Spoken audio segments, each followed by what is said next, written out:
مصطفى مازا، ما هي العوامل ايضا اخرى اللي لازم بيتكوفيتش يشتغل عليها وما يضيعهاش وما يكررش السيناريو اللي كان في كوت ديفوار واللي كان في الكاميرون. الكاميرون لما رحنا قلنا رحنا من اجل الحفاظ على اللقب، خرجنا من الدور الاول.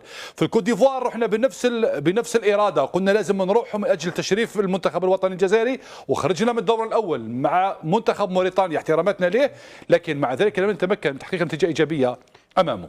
شوف، باش نتفادوا الصدمات هذا. نعم، انا عندي ربما ملاحظه حسب الارقام وحسب المشاركات تاع المنتخب تاعنا في الدورات المغلقه. لو نعود لك الى المشاركه في شمال افريقيا، دائما المنتخب الوطني يشارك في كاس افريقيا في شمال افريقيا يحقق نتائج ايجابيه، بدءا من لانه نعتبر مصر تقريبا راهي من شمال افريقيا. نعم. نقول لك أن المشاركة في الجزائر 1990، المشاركة في 1988، المشاركة كذلك 2004 في تونس، 2004 في تونس، في ليبيا 82. يعني لو نعود لك إلى تاريخ المشاركات المنتخب الوطني في شمال أفريقيا دائما تكون مشاركات في مستوى المنتخب دائما يمشي بعيد في هذه المنافسة.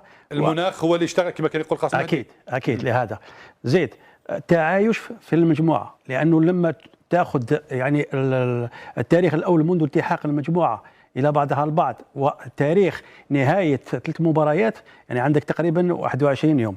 هذه الفترة لازم الناخب الوطني والطاقم الفني يعرفوا كيفاش يسيروها من كل الجوانب، من الجانب الديني، من جانب المشاركات، من جانب الاحتفاظ على اللياقه البدنيه تاع المجموعه، من جانب كذلك الفني والتكتيكي، من جانب النتائج، لانه التاهل نقول لك في بعض الأحيان في بعض المناسبات يتحدد في المباريات الأولى، لأنه في المباراة الأولى تشوف المنتخب تاعك تعرف هل المنتخب تاعك يمشي بعيد ولا لا. نعطيك على سبيل المثال في 2019 في المباراة الأولى لما فزنا أمام كينيا ب3-0، عرفنا أن المنتخب تاعنا بتلك الطريقة، بتلك الإرادة، بتلك العزيمة راح يمشي بعيد في كأس أفريقيا تاع مصر 2019. لهذا نقول انه عمل كبير ينتظر الناخب الوطني، خاصه اسمه لقاء الافتتاح، مباراه افتتاحيه ومفتاحيه. لا اكيد يعني لما يكون عندك 3 نقاط تقريبا راي في المنافسات، يعني في 3 مباريات عندك نقطه في كل مباراه، يعني هذا هو الحساب.